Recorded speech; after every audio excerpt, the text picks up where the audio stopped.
Assalamualaikum warahmatullahi wabarakatuh. Alhamdulillah wassalatu wassalamu ala Rasulillah wa ala alihi wa sahbihi wa man walah, amma ba'd.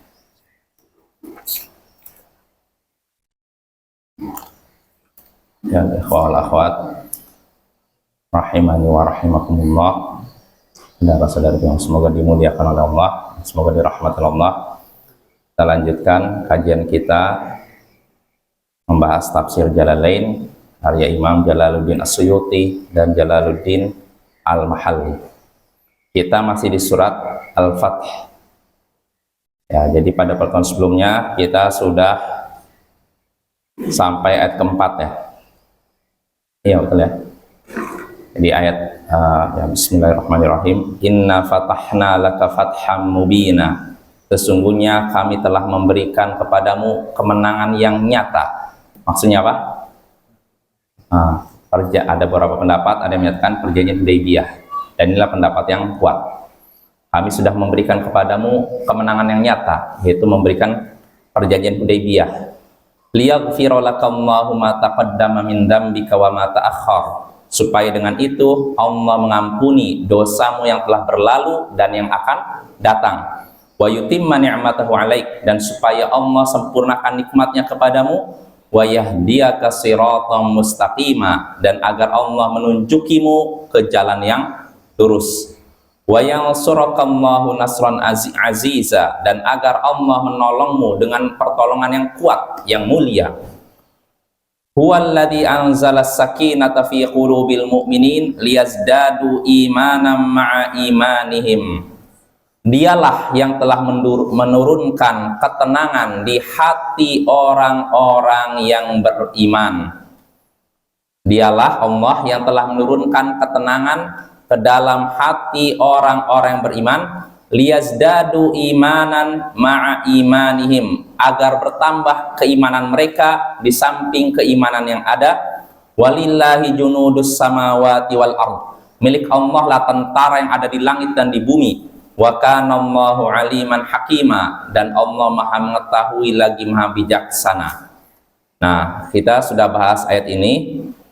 Allah katakan pada ayat ini, dialah Allah yang telah menurunkan ketenangan di hati orang-orang yang beriman, agar bertambahlah keimanan mereka di samping keimanan mereka yang sudah ada.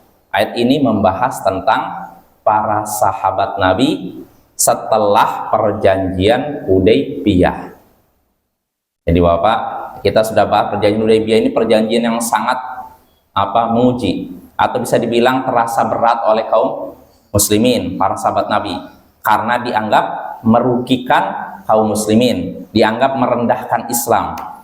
Tapi para sahabat setelah tahu, wah ini yang menandatangani Rasulullah menyepakati itu, dan Rasulullah tidak mungkin menetapkan sesuatu tanpa izin dari Allah. Pasti segala sesuatu yang ditetapkan oleh Rasulullah itu sudah dapat izin dari Allah. Makanya para sahabat menerima.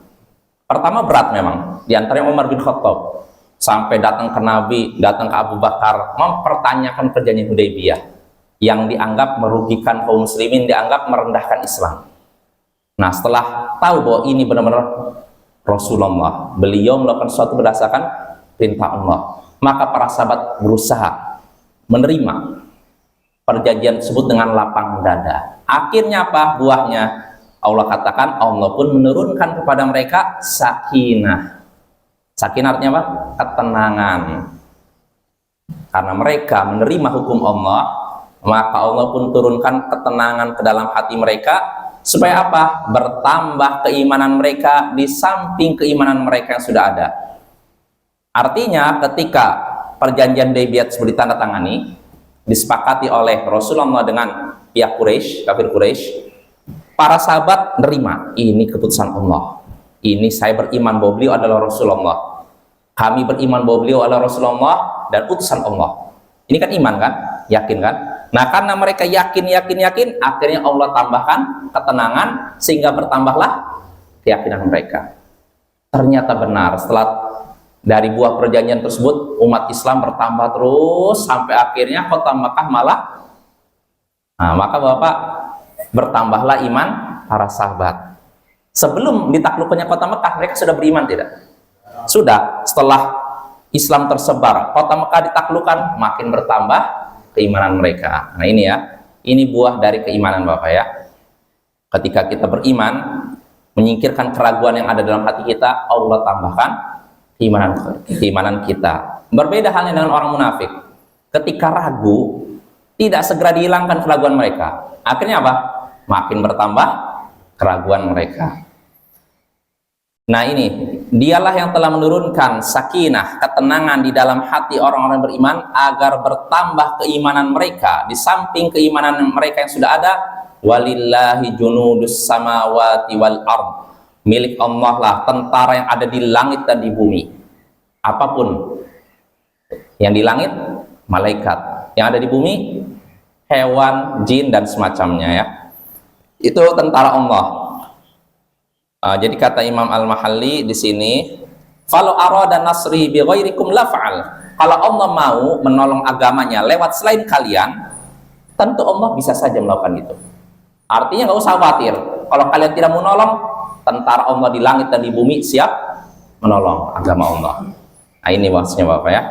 Wa kana Allahu aliman hakima, dan Allah Maha mengetahui lagi Maha bijaksana. Maha mengetahui yaitu mengetahui hamba-hambanya. Bijaksana, hakim artinya bijaksana atau Maha memiliki hikmah dalam hal apa? Fi sun'ihi, dalam perbuatannya. Artinya perbuatan Allah itu mengandung hikmah, kebijaksanaan. Jadi Allah ketika menakdirkan suatu, melakukan suatu, tidak mungkin istilahnya ngawur Bapak ya, atau sekedar melakukan itu saja tanpa tujuan, tanpa hikmah, dan tanpa sebab. Ini keyakinan akidah, permasalahan akidah Bapak ya. Jadi semua perbuatan Allah, semua takdir Allah itu mengandung hikmah, sebab, dan tujuan. Nah, ini yang perlu kita ingat terus dan terus kita ingat ya Bapak ya. Karena kalau kita meyakini demikian, kita akan merasa tenang. Contohnya, kita dapat musibah, kena penyakit. Kalau kita tahu bahwa takdir Allah itu ada sebabnya, ada tujuannya, ada hikmahnya. Kalau kita kena penyakit, oh sebabnya kenapa? Oh mungkin saya selama ini melakukan dosa. Oh selama ini saya makannya tidak teratur, ya kan? Nah tujuannya apa Allah berikan penyakit? Menghapus dosa-dosa kita. Hikmahnya supaya kita apa? Menjadi hamba yang sedikit memiliki dosa. Nah itu Bapak ya. Karena kalau kita hidup kita normal-normal saja, lurus-lurus saja begini Bapak, ini tidak terasa apa? Nikmat, ya tidak? Ya kan? Ya, justru dengan bergelombang itu kadang sakit, kadang sehat, itulah terasa nikmatnya hidup. Karena kalau lurus-lurus saja, nggak rasa nikmat Bapak ya. Justru dengan sakitlah kita jadi sadar bahwa kita ini makhluk yang lemah, nggak ada apa-apanya. Dari situ kita mengharap pada Allah, ya Allah, sembuhkanlah saya, ya Allah. Nah, biasanya orang itu mulai sadar, mulai merendah kepada Allah ketika apa? Sakit dan dapat musibah. Jarang orang dalam keadaan sehat, harta berlimpah, nunduk kepada Allah. Kecuali orang yang Allah rahmati. Umuman kita ketika dalam keadaan sehat, terus kekayaan berlimpah, pokoknya rezeki ngalir, seringnya lupa. Tapi ketika sudah dikurangi rezeki kita, kesehatan kita, baru kita sadar, ya Allah, saya minta kesehatan Allah. Kita baru merasakan nikmatnya kesehatan, ya, nikmat kekayaan setelah nikmat tersebut dikurangi atau dicabut. Nah itu ada hikmahnya. Jadi perbuatan Allah pasti mengandung hikmah. Ini permasalahan akidah Bapak yang hendaknya kita yakini. Kata Imam Al-Mahalli, lam yazal muttasifan bidzalik. Allah senantiasa memiliki sifat itu. Sifat apa? Alim, mengetahui, dan hakim, bijaksana, memiliki hikmah. Nah ini, Allah senantiasa memiliki sifat ilmu dan sifat hikmah. Dengan ini kita bisa membantah dua kelompok, diantaranya Qadariyah ekstrim yang menyatakan Allah tidak tahu perbuatan hamba kecuali setelah hamba melakukannya. Jadi saya minum gini, kalau kata orang Qadariyah ekstrim, Allah tidak tahu saya akan saya minum kecuali setelah saya minum gini. Sebelumnya tidak tahu. Maka ayat tadi membantah mereka. Allah Maha mengetahui dan Maha hikmah, Maha memiliki hikmah, Maha bijak. Ini membantah siapa? Asy'ariyah yang menyatakan perbuatan Allah tidak mengandung hikmah, apa ya? Terus bagaimana? Ya Allah melakukan sekedar melakukan gitu aja tanpa tujuan, sebab dan hikmah. Nah, ini tentu saja keyakinan batil, Bapak ya. Sengaja kita ngulang-ulang ini Bapak supaya ini. Sebab keyakinan yang rusak akan mengakibatkan amalan kita rusak. Keyakinan yang benar akan mengakibatkan amalan kita benar. Ya contohnya masalah hikmah tadi Bapak ya. Kalau kita tahu semua takdir Allah itu mengandung hikmah, maka kita merasa tentram. Tapi kalau kita tidak meyakini seperti itu, contohnya tadi seperti keyakinan Asy'ariyah, Allah menakdirkan sesuatu tanpa sebab, tanpa tujuan, tanpa hikmah. Kira-kira gimana? Misalnya kita kena penyakit. Kalau kita ngikuti pemikiran Asy'ariyah, saya sakit, ada sebabnya tidak? Nggak ada. Tujuannya nggak ada. Hikmahnya nggak ada. Akibatnya apa? Kira-kira bagaimana perasaan kita? Ketika kena sakit, udahlah, lebih baik sakit aja terus sakit atau mati sekalian. Jadi putus asa kan? Tapi kalau kita tahu bahwasanya apa yang Allah takdirkan pasti ada sebabnya, ada tujuan, ada hikmahnya, kita jadi berharap pada Allah. Nggak putus asa, oh saya dapat penyakit ini karena Allah ingin menghapuskan dosa-dosa saya. Akhirnya kita merasa tentram. Iya tidak? Tapi kalau misalkan nggak ada, Allah memberikan saya penyakit, tidak ada sebabnya, tidak ada tujuannya, tidak ada hikmahnya. Akhirnya apa? Putus asa kita. Udahlah, gak usah saya berobat, lebih baik saya mati aja deh. Kan kayak gitu Bapak ya. Maka akidah yang benar akan mengantarkan kita atau mengakibatkan amalan kita benar. Dan akidah yang rusak akan mengakibatkan amalan kita rusak gitu ya. Nah, itu ayat yang keempat. Lalu Allah katakan yudkhilal mu'minina wal mu'minati jannatin tajri min tahtihal anharu khalidina fiha wa yukaffiru anhum sayyi'atihim wa kana dzalika 'indallahi fawzan 'azima. Agar Allah memasukkan orang-orang yang beriman, laki-laki dan perempuan, ke surga yang mengalir di bawahnya sungai-sungai. Mereka kekal di dalamnya dan Allah hapuskan kesalahan-kesalahan mereka, dan itu adalah keberuntungan yang besar di sisi Allah. Kita ulangi lagi, agar Allah memasukkan orang-orang beriman, laki-laki dan perempuan. Agar Allah. Sebelumnya apa maksudnya? Kok tiba-tiba agar Allah? Maksudnya apa Bapak? Kok tiba-tiba agar Allah? Supaya Allah? Apa kira-kira, ada yang tersembunyi tidak? Nggak mungkin kan saya ngomong begini, misalkan dalam satu kalimat, misalkan saya kumpul, kita Bapak rapat lalu begini, agar kita mudah masuk ke surau ini. Maksudnya apa? Agar kita mudah masuk ke surau ini. Ada kata sebelum yang tersembunyi tidak kira-kira? Ada apa kira-kira? Misalkan saya bikin jalan ini harus diperbaiki agar kita mudah masuk ke surau. Berarti kan ada kalimat yang tersembunyi kan? Jalan ini perlu kita perbaiki supaya kita mudah masuk ke surau. Ini. Nah, begitu juga tadi, agar Allah memasukkan orang-orang yang beriman, laki-laki dan perempuan ke surga. Berarti ada tidak kalimat yang tidak disebutkan itu? Ada kalimat yang pada ayat sebelumnya, Bapak. Jadi kalau di sini, kalau kata Imam Al-Mahalli di sini, kata beliau, nah di sini kan disebutkan agar Allah memasukkan orang-orang yang beriman, laki-laki dan perempuan ke surga yang mengalir di bawah sungai-sungai. Di sini kata Imam Al-Mahalli muta'allaqun bimahdhuf. Kalimat agar Allah memasukkan ini terkait dengan kalimat yang dihapus atau disembunyikan. Apa itu? Amarobil jihad. Maksudnya apa? Allah memerintahkan jihad agar dia memasukkan orang-orang beriman ke surga. Nah itu. Jadi kalimat yang tersembunyinya yaitu apa?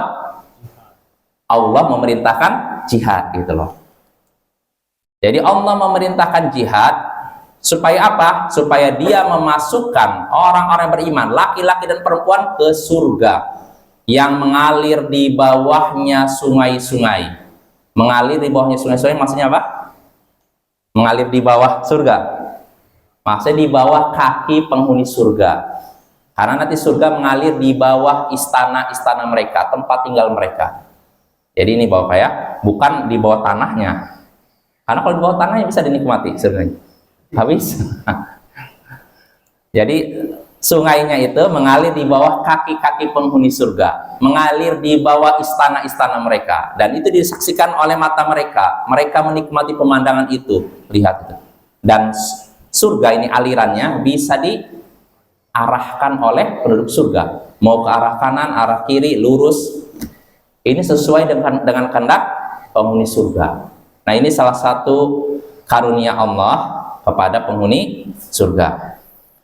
Jadi dia memerintahkan jihad untuk supaya apa? Supaya dia memasukkan orang-orang beriman, laki-laki dan perempuan ke surga yang mengalir di bawahnya sungai-sungai, khalidina fiha, mereka kekal di dalamnya. Kekal di dalam surga, wa yukaffiru anhum sayyiatihim, dan agar Allah menghapuskan kesalahan-kesalahan mereka. Kesalahan siapa? Orang yang beriman. Wa kana dzalika 'indallahi fauzan 'azima, dan itu adalah keberuntungan yang besar di sisi Allah. Itu keberuntungan yang besar di sisi Allah. Itu kembali kemana? Surga, ya, karena tidak ada keberuntungan yang lebih besar daripada masuk surga. Betul tidak? Apa ada orang misalkan, oh saya merasa lebih beruntung. Kenapa? Saya lebih beruntung, lebih misalnya gini, seorang menyatakan saya lebih keadaan saya seperti ini lebih baik daripada saya masuk surga. Apa ada orang berani ngomong gitu? Gak ada kan? Orang misalkan di dunia nih dapat kekayaan sampai sebanyak apapun, tetap saja kalau dibandingkan surga tidak seimbang. Ya, apapun kekayaan dunia Bapak ya. Sampai-sampai disebutkan dalam hadis Sahih Bukhari, la maudhi'u sauti ahadikum fil jannah khairun nad dunya wa ma fiha. Tempat cemeti penduduk surga itu lebih baik daripada dunia dan seisinya. Jadi nanti di surga itu ada cemeti. Cemeti untuk apa? Ya untuk hewan gitu. Ya seperti untuk ini kan. Tempatnya saja, bukan cemetinya nih. Tempatnya saja itu lebih baik daripada dunia dan seisinya. Itu baru tempat cemeti, belum cemetinya, belum surga, isi surga lainnya. Baru tempatnya aja itu lebih baik daripada dunia dan seisinya Bapak ya. Jadi dunia itu nggak ada apa-apanya dibandingkan surga ya. Siapapun atau apapun yang kita lihat begitu indah di dunia, kalau dibandingkan surga nggak ada apa-apanya. Misalkan kita nyaksikan ada wanita yang super cantik, oh ini kayaknya bidadari. Kalau di surga sama bidadari surga nggak ada apa-apanya, nggak sebanding ya, nggak sebanding ya, jauh sekali. Jadi Allah katakan, dan itu surga itu merupakan keberuntungan yang amat besar di sisi Allah. Bagi Allah besar, tapi kalau bagi hamba, kadang hamba tidak merasa itu besar ya. Lalu Allah katakan, wa yu'adzibal munafiqina wal munafiqati wal musyrikina wal musyrikati dhannina billahi dhannas sau, supaya Allah menyiksa orang-orang munafik laki-laki dan perempuan, dan juga orang-orang musyrik laki-laki dan perempuan yang berprasangka buruk kepada Allah. Alaihim dairatus sau, mereka akan mendapatkan giliran yang buruk, azab yang buruk. Wa ghadiballahu alaihim, Allah murka kepada mereka. Wa la'anahum, dan melaknati mereka. Wa addalahum jahannam, dan Allah menyediakan bagi mereka jahannam. Wa sa'at masira, dan itu seburuk-buruk tempat kembali. Nah, di sini Allah nyatakan, dan agar Allah menyiksa orang-orang munafik Dan orang-orang munafik laki-laki dan perempuan, dan orang musyrik laki-laki dan perempuan yang berprasangka buruk kepada Allah. Berprasangka buruk kepada Allah maksudnya apa? Jadi Allah ingin menyiksa, Bapak. Dan ini Bapak sebenarnya ayat ini pendapat yang kuat ini kembalinya itu kepada awal. Sesungguhnya kami memberikan kepadamu kemenangan nyata. Nah itu Bapak ya. Berlanjut supaya Allah memasukkan orang beriman ke surga. Lalu ayat setelahnya supaya Allah menyiksa orang-orang munafik yang laki-laki maupun perempuan dan menyiksa orang-orang musyrik laki-laki dan perempuan yang sudah berprasangka buruk pada Allah. Nah, pertanyaannya, apa siksaan yang Allah berikan kepada orang-orang munafik laki-laki perempuan dengan diberikan kemenangan dengan penaklukan kota Mekah, perjanjian Hudaybiyah? Kira-kira apa siksanya? Dan mereka sudah berprasangka buruk kepada Allah. Orang-orang munafik laki-laki perempuan, musyrik laki-laki perempuan sudah berprasangka buruk kepada Allah. Allah hendak menyiksa mereka. Menyiksanya dengan apa? Kira-kira Allah memberikan kemenangan kepada kaum muslimin lewat penaklukan kota Mekah, lalu perjanjian Hudaybiyah. Kira-kira apa siksaan yang diberikan oleh Allah lewat itu? Apa siksanya? Ya pertama, kalau bagi orang musyrik ya, siksanya apa? Dengan ditaklukkannya kota Mekah. Setelah perjanjian Hudaybiyah, pertama mereka jumlahnya makin berkurang, ya nggak? Setelah itu mereka terkepung, kan? Akhirnya direbutlah kota Mekah di tangan mereka. Sebagian mereka dibunuh, ya nggak? Ini orang musyrik. Kalau orang munafik, apa siksanya? Lewat perjanjian Hudaybiyah dan penaklukan kota Mekah, apa siksa yang mereka rasakan? Mereka jadi sempit dada mereka, karena mereka selama ini mengharapkan apa? Muhammad dan para sahabatnya mati, kalau bisa di bumi hanguskan, dihabisi. Nah, kenyataannya malah jelas Bapak. Jadi Allah dengan memberikan kemenangan perjanjian Hudaybiyah lalu diikuti dengan penaklukan kota Mekah. Ini Allah ingin menyiksa orang-orang munafik dengan membuat dada mereka sempit. Tadinya mereka berharap kaum muslimin habis, malah kenyataannya kaum muslimin malah apa? Unggul, berjaya dan menang. Sempitlah dada mereka, bersedihlah hati mereka. Nah, ini orang-orang munafik Bapak ya. Mereka kalau umat Islam kalah, mereka senang. Tapi kalau umat Islam menang, mereka apa? Sedih. Nah, umat Islam kalah, mereka senang. Umat Islam menang, mereka sedih. Ini perilaku orang-orang munafik. Maka hati-hati ya. Jangan sampai kita dengar umat Islam kalah oleh orang kafir, malah kita senang. Mengetahui umat Islam ditindas, kita malah senang. Mengetahui umat Islam berjaya, malah sedih. Ini ciri orang munafik, Bapak ya. Sedih Bapak ya kalau misalnya kita umat Islam kalah melawan orang kafir atau ditindas. Seperti saya baca Bapak berita baru hari ini, saya lihat sedih juga di Tajikistan. Mungkin Bapak tahu ya, bagaimana pemerintah Tajikistan, presidennya melarang wanita muslimah pakai hijab, pakai jilbab. Bayangkan, di negara yang mayoritas katanya muslim, cuma kan ini bekas apa? Uni Soviet kan? Komunis kan udah mendarah daging di situ kan. Jadi walaupun mereka ngaku muslim, pemikirannya masih komunis, anti Islam. Bayangkan orang muslim di situ, mayoritas muslim Tajikistan. Daerah-daerah dekat Imam Bukhari, Turkmenistan gitu kan kelahiran. Dilarang. Bahkan saya baca di internet bahwa laki-laki yang berjenggot dicukur paksa. Jadi ada polisinya khusus kalau ada yang berjenggot langsung dicukur paksa. Nggak boleh berjenggot dan perempuannya nggak boleh berjilbab, bukan bercadar, bukan. Kalau misalkan melarang cadar ini masih ya ringan, walaupun nggak boleh sebenarnya. Jadi bukan orang pakai cadar disuruh dibuka, nggak, tapi orang pakai jilbab disuruh buka. Harus pakai pakaian istilahnya adat mereka, adat Tajikistan katanya, pengakuan dari pernyataan presidennya itu. Sedih juga rasanya kan. Umat Islam di sana ditindas seperti itu, bayangkan di tengah-tengah mayoritas muslim katanya, tapi dalam keadaan seperti di tengah-tengah orang kafir. Padahal di negara komunis saja tidak separah itu. Di negara-negara yang kafir tulen nggak seperti itu, ya nggak? Di negara-negara Eropa coba, di Jerman, di Belanda, yang kafir tulen kan, asalnya kan, orang sana masih bisa pakai jilbab muslimahnya, bahkan sebagian masih bisa pakai cadar. Tapi kalau di sini, naudzubillah min dzalik. Ya, ini mungkin faktor pertama, faktor komunis ya. Karena Tajikistan kan dulunya dikuasai oleh komunis Bapak ya. Jadi mereka tadinya masuk ke dalam Uni Soviet. Uni Soviet, dan Uni Soviet kita tahu kan komunis kan, anti Tuhan, anti agama. Nah, setelah Uni Soviet runtuh, kan beberapa negara memerdekakan diri. Nah, diantaranya Tajikistan. Tajikistan udah memerdekakan diri dari Uni Soviet, tapi pengaruh komunisnya masih ada. Sehingga akhirnya apa? Mereka menampakkan kebencian kepada Islam dan penganutnya.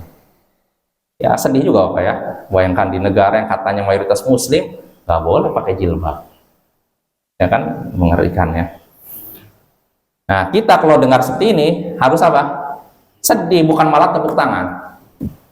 Ya, karena saya lihat komentarnya di medsos itu, di bawahnya ketika ada berita itu, oh sebentar lagi Tajikistan akan maju katanya. Oh coba ini dipraktekkan di negara Konoha katanya.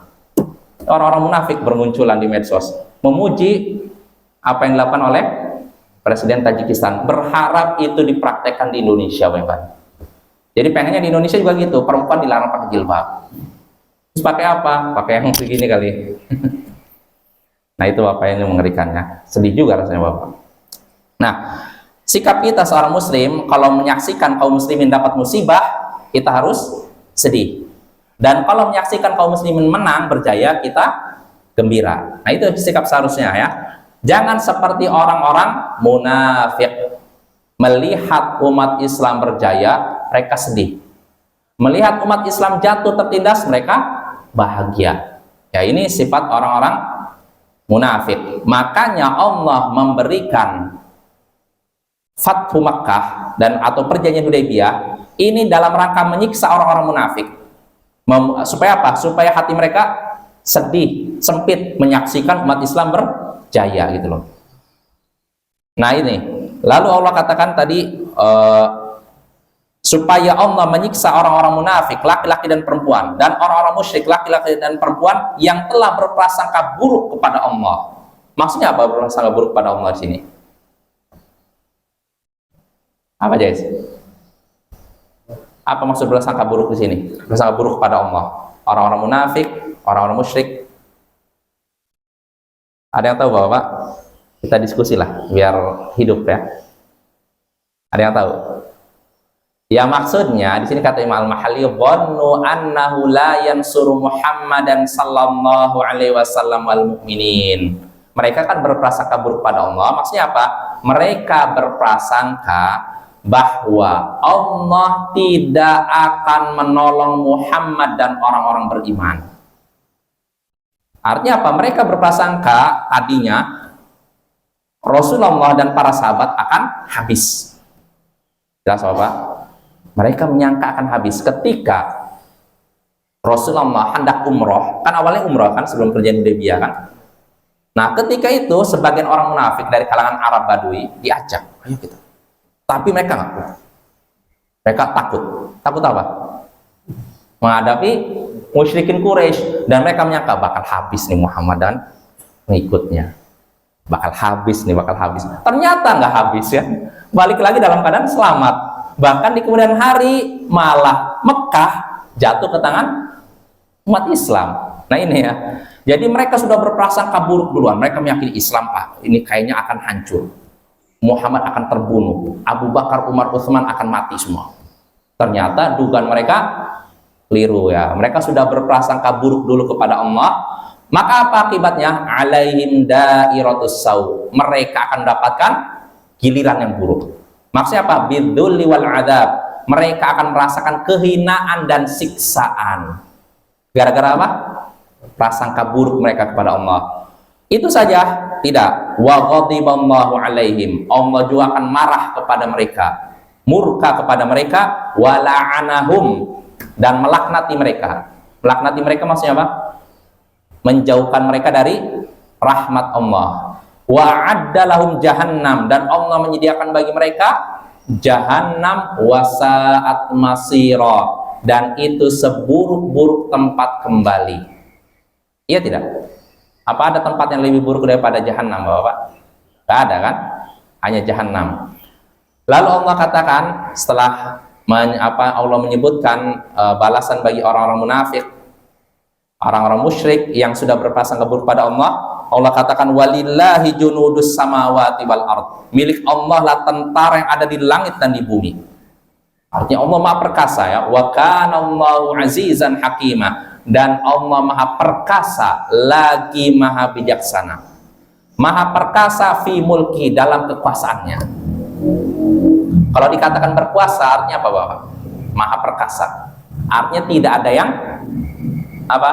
bisa menentang kehendak Allah. Ini perkasa kan? Ya tidak? Orang ini perkasa. Kenapa? Setiap ada orang yang melawan dia pukul, dia jatuhkan. Perkasa kan? Nah itu kan. Siapapun yang mau menghadang saya jatuh. Nah, berarti perkasa. Nah di sini Allah katakan wa kana Allahu azizan hakima, dan Allah Maha perkasa. Artinya tidak ada satupun makhluk yang bisa menghalangi kehendak Allah. Hakima, dan Maha bijaksana. Dalam hal apanya? Fi sun'ihi, dalam perbuatannya. Artinya apa? Sekali lagi, perbuatan Allah pasti mengandung hikmah ya Bapak ya. Kata Imam Al-Mahdi, lam yazal muttasifan bidzalik. Allah senantiasa memiliki sifat itu. Sifat apa? Aziz, Maha perkasa, lalu apa? Hakim, Maha bijaksana, Maha memiliki hikmah, Bapak ya. Nah itu ayat yang ke berapa? 8 ya, 9 ya, dari ayat yang pertama sampai ayat yang ke-9, 8 maaf ya, 7 maaf, melihatnya ke bawah. Dari ayat 1 sampai ayat ke-7 kita bisa mengambil beberapa pelajaran, beberapa faidah. Di antaranya pertama, Al-Quran adalah mukjizat yang diberikan oleh Allah kepada Nabi Muhammad. Mukjizat. Apa buktinya dikatakan mukjizat dalam surat ini? Buktinya Allah mengabarkan bahwa Dia memberikan kemenangan. Iya tidak? Pertanyaannya, kemenangan sudah terwujud nggak waktu itu? Belum, ya kan? Di kemudian hari kan? Artinya ini mukjizat. Allah mengabarkan sesuatu yang belum terjadi, dan ternyata benar-benar terjadi di kemudian hari. Nah, ini Bapak ya. Jadi artinya apa? Apa yang Allah kabarkan pasti terjadi. Apa yang Allah janjikan pasti terwujud. Nah, ini tinggal iman kita saja. Ya, kalau para sahabat mereka beriman. Ketika dapat ayat ini mereka senang, bergembira. Oh, berarti sebentar lagi Allah akan memberikan kemenangan pada kita. Tapi kalau kita seringnya apa? Tanya, iya enggak ya? Iya enggak? Iman kita gini, naik turun, kembang kepis gitu. Ya, jadi tidak, keyakinan kita masih berapa persen kadang. Kadang kita yakin, kadang enggak. Nah, ini ujian Bapak ya. Makanya orang yang imannya kuat, dia orang yang tegar ya. Itu faedah pertama. Lalu faedah kedua yang bisa kita petik dari ayat tadi, keutamaan Nabi kita. Sebab Allah telah menjaga beliau dari dosa. Allah sudah mengampuni dosa beliau yang lalu maupun yang akan datang. Artinya beliau terjaga dari dosa. Dosa-dosa beliau diampuni oleh Allah. Lalu faedah berikutnya yang bisa kita petik dari ayat-ayat tadi, buah dari ketaatan yaitu ketenangan. Buah dari keimanan, buah dari keimanan yaitu ketenangan. Kita ngambil faedah ini dari mana? Dari firman Allah Ta'ala, huwallazi anzala sakinata fi qulubil mu'minin. Dialah Allah yang telah menurunkan apa? Ketenangan ke dalam hati orang-orang yang beriman. Ini kan berbicara tentang siapa? Para sahabat. Ketika mereka menyaksikan perjanjian Hudaybiyah, sekilas merugikan, sekilas merendahkan, tapi mereka yakin ini keputusan Rasulullah, sunnah Rasulullah dan dari Allah. Mereka beriman, yakin. Akhirnya apa setelah itu? Allah turunkan apa?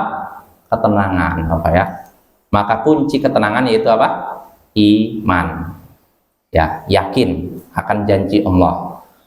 Nah itu. Lalu berikutnya, faedah berikutnya yang bisa kita petik dari ayat-ayat tadi, diantaranya ada yang kelewat. Allah memiliki sifat ilmu dan hikmah. Allah mengetahui segala sesuatu dan segala perbuatan Allah mengandung hikmah. Ini Bapak ya. Lalu faedah berikutnya yang bisa kita petik dari ayat tadi, tidak ada keberuntungan yang lebih besar daripada masuk surga. Bapak ya. Allah katakan wa kana dzalika 'indallahi fawzan 'azima, dan itu adalah keberuntungan yang amat besar di sisi Allah. Yaitu apa? Masuk surga. Lalu faedah berikutnya yang bisa kita petik dari ayat-ayat tadi juga, kemaksiatan akan membuahkan keresahan.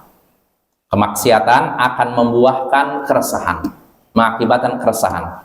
Dari mana kita bisa mengambil faedah ini? Dari firman Allah Ta'ala, wa yu'adzibal munafiqina wal munafiqat, sampai akhir ayat. Allah hendak menyiksa orang-orang munafik dan yang laki-laki dan perempuan, orang musyrik yang laki-laki dan perempuan yang telah berprasangka buruk pada Allah. Jadi mereka diberikan siksa dengan apa? Merasa apa? Sedih. Ini gara-gara apa sedihnya? Resah. Gara-gara apa? Maksiat yang mereka simpan ya. Apa maksiat yang mereka simpan? Kemunafikan, kemusyrikan, dan semacamnya ya. Lalu faedah berikutnya yang bisa kita petik dari ayat tadi juga, diharamkannya berprasangka buruk kepada Allah. Haram berprasangka buruk pada Allah. Sebab Allah dalam ayat tadi mencela orang-orang munafik dan orang musyrik yang telah apa? Berprasangka buruk kepada Allah. Nah ini hukumnya haram Bapak. Berprasangka buruk kepada Allah seperti apa? Ya tadi, kemungkinan besar Islam ini akan hilang dari muka bumi. Ini berprasangka buruk pada Allah. Atau Allah tidak akan menjaga Al-Quran sepertinya. Mungkin akan hilang. Nah ini hati-hati, berprasangka buruk pada Allah. Tidak boleh kita berprasangka buruk pada Allah Bapak ya.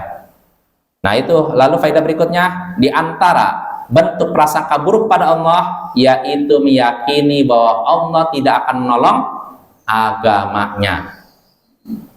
Jelas Bapak, Allah pasti menolong agamanya. Nggak mungkin agamanya hilang.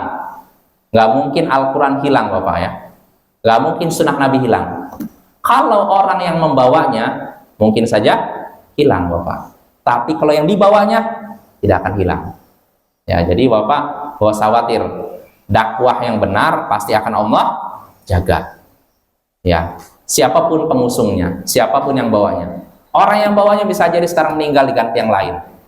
Tapi isi dakwahnya, kalau memang dakwahnya benar, pasti akan bertahan, tidak akan hilang Bapak ya.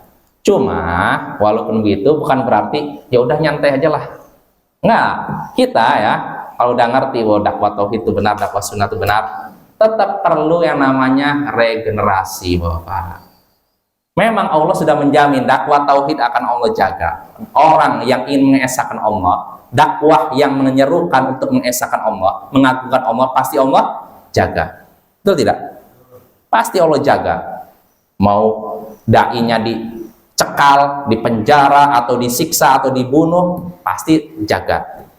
Nah ini kita yakin ya. Tapi walaupun begitu, tetap kita harus ikhtiar, berusaha bagaimana supaya dakwah ini terjaga. Walaupun kita yakin Allah jaga, tapi Allah menjaga dengan sebab. Iya tidak? Betul tidak? Allah menakdirkan segala sesuatu dengan sebab kan? Gak mungkin begitu aja kan? Nah maka kita ikhtiar bagaimana supaya dakwah tauhid itu bertahan, dakwah sunnah itu bertahan. Di antaranya apa? Regenerasi. Kita harus ada regenerasi, harus ada penerus dakwah ini siapa, setelah ini siapa.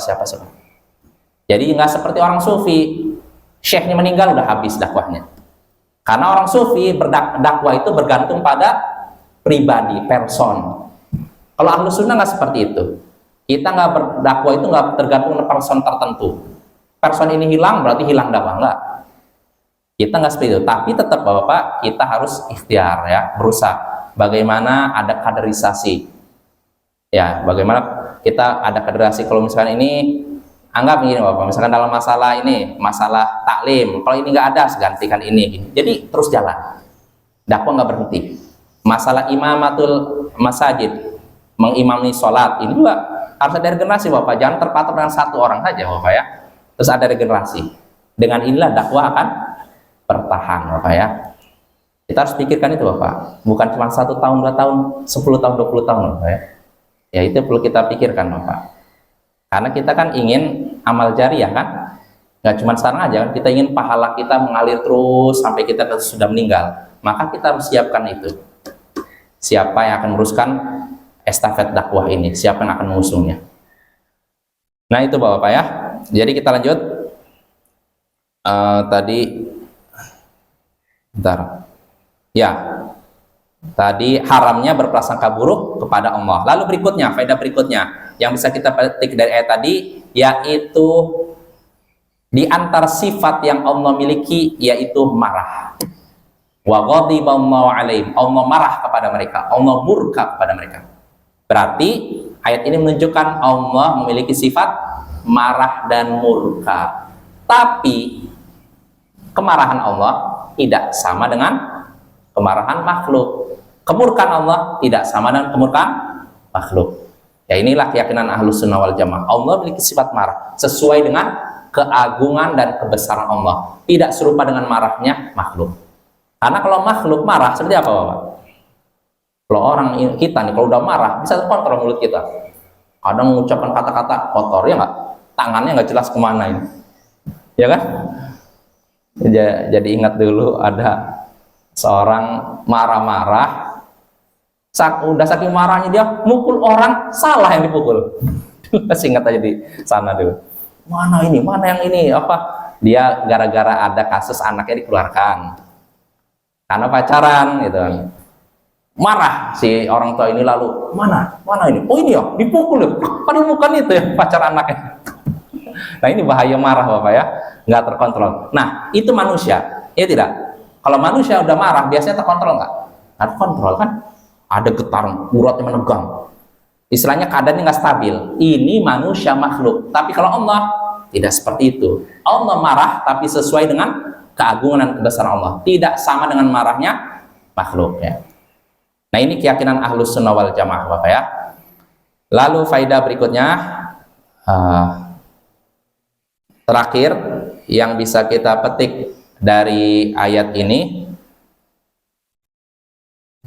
ya, segala sesuatu yang ada di langit dan di bumi itu adalah tentara Allah. Sebagaimana Allah katakan, walillahi junudus samawati wal ard, milik Allah lah tentara yang ada di langit dan di bumi. Ya, dengan ini selesai kita dari surat Al-Fath ayat 1 sampai ayat 7. Ya, insya Allah pada pertemuan berikutnya kita lanjutkan ayat ke-8. Wassallallahu ala nabiyyina Muhammadin wa ala alihi wa sahbihi ajma'in. Wa akhiru da'wana anil hamdulillahi rabbil alamin. Assalamualaikum warahmatullahi wabarakatuh.